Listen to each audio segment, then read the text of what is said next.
Hey, Ronnie, Hey, Lou. let me ask you a question. How long have you been married? 32 wonderful years. To one woman? All at once. How long does passion last is next on Men Are So Smart.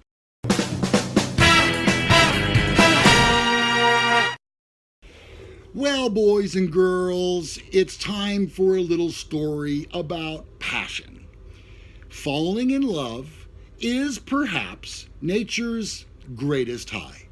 Just seeing your beloved can make your heart race, your legs weak, and your face flushed. Touch him or her and, well... Of course, those are also symptoms of the flu, so you might want to get that checked out. Yeah, maybe there's something you can take for it. Yeah. Over the counter.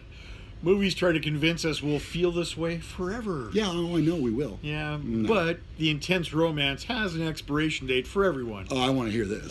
Expect the passion to last 2 to 3 years at most. And how long again were you married? 32. Yeah, almost 33 now. Just honestly. seems like 40. Yeah. Mhm. That's not even in dog years. Right. Those are actual human years. Yeah. Yeah, so expect the passion to last 2 or 3 years, says Dr. Fred Knorr, a neurologist in Mission Viejo, California, and the author of the book True Love: How to Use Science to Understand Love. It's all about the chemicals that are in your brain. A potent mix set up by nature to get you to procreate, give birth to a healthy child, and take care of it until it's matured. Despite greeting cards and Valentines, your heart has nothing to do with love. Everything related to love happens in the brain.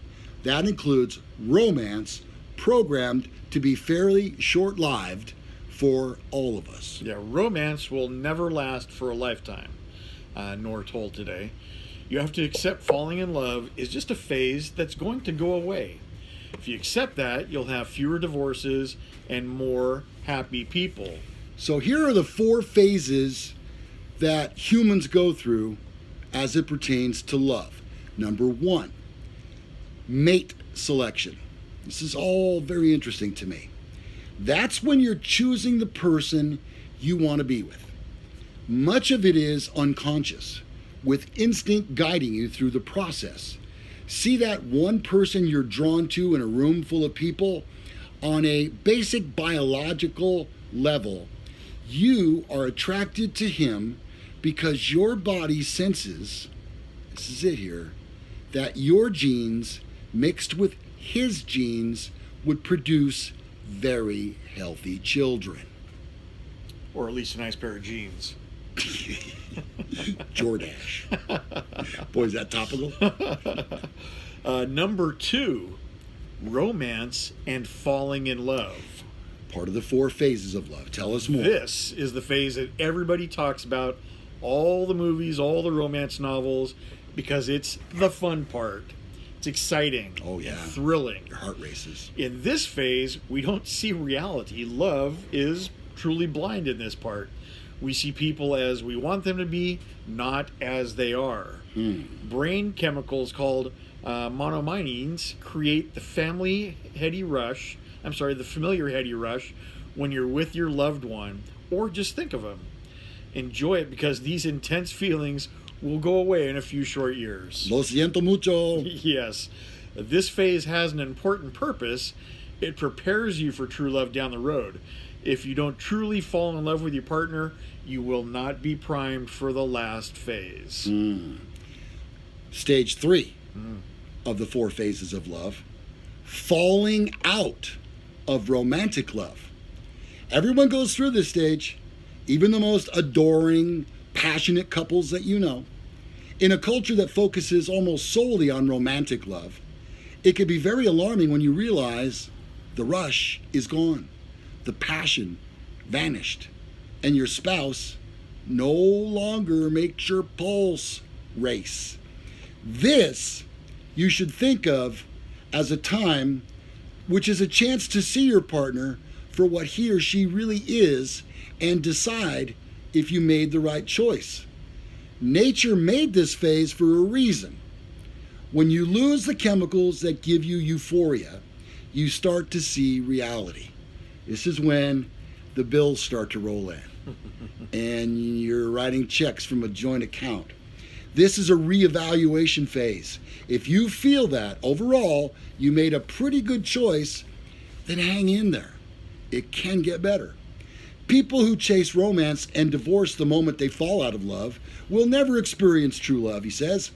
But if you truly realize you made a mistake, and you got to be honest with yourself, this may be the time to break up and start all over with a new partner. If you don't fall out of love, you can't fall in love with somebody else because the human brain is programmed to love one person at a time. Do you believe that, Ronnie? I don't know. How many dogs can be included in that? Well, dog years, I don't know. Not sure.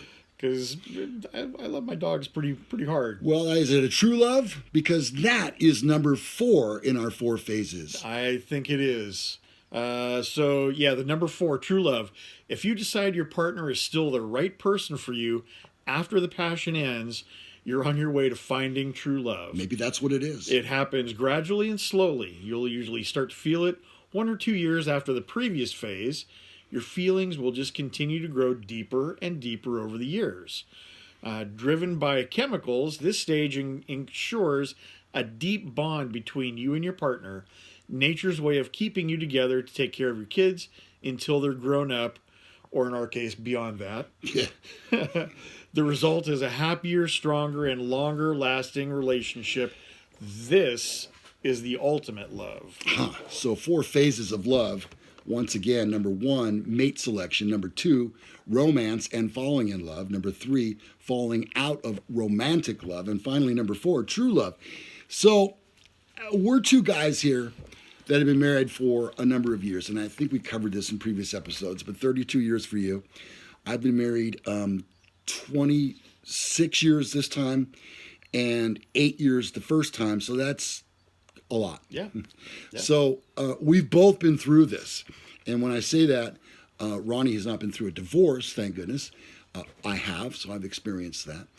We've been through the falling in love phase. And we've also been through the phase where that feeling goes away. And if I understand what this article is telling us is, if you can get to the point where that romance goes away and you can still tolerate one another, because you know what? I got to be honest with you. And I don't speak for Ronnie, or I don't claim to. But being married is hard. Yeah. It's not... I've people at work that I work with say, oh, you both got to give 50%. Honestly, you both got to give 100%. There is no 50-50. It's 100 and 100. But I can't imagine not spending... If my wife were not here... I just can't imagine living in this same home. Yeah. It would be crazy. Oh yeah, it would drive you nuts. Yeah. I would think. Now,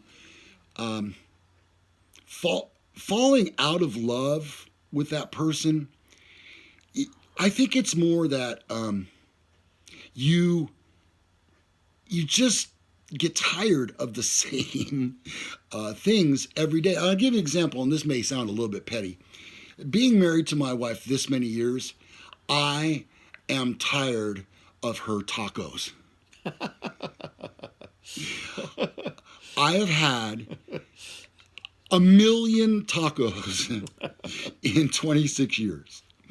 I just don't know if I can ever eat another taco. Yet she keeps serving them up. What the hell? You just grow tired, and you maybe even become less tolerant. But what the article tells us, if you can survive that, the chances are very good that you're going to make it the remainder of your life. Yeah, it may seem like a rut, but it's your life. I mean, you're just living your life. I mean, seriously, I can't imagine. Vicky was saying something about this the other day, that we've been married so long, and she probably cooks dinners 5 nights a week at least. We go out to eat, and sometimes we don't have a dinner or whatever. But if you do something 5 nights a week, you have to repeat yourself at some point. Eventually, yeah. Yeah. And there are lots of things, again, just talking about dinner, there are lots of things that I like. There are things I don't like. But you know what? You just, hey, it's food. You just eat it. It's less and less important that you enjoy it. Yeah. It's more of a nourishment thing than it is like, oh, I love this. I have a lot of idiosyncrasies. What? A lot. I had not noticed that. I'm going to admit to one right now, and you're probably going to think of me as freakish. Okay. Here goes. I have trouble eating food that isn't prepared by my wife. Oh. Now, there are some exceptions to this.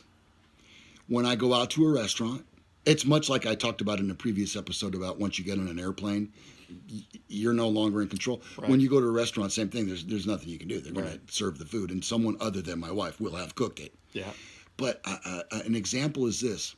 A couple of years back at work, we did this thing where we did a potato salad contest. Oh. Now, my wife makes my mom's recipe. Oh. Yeah. Yeah. And I made sure that she got that recipe before my mother passed away. Right.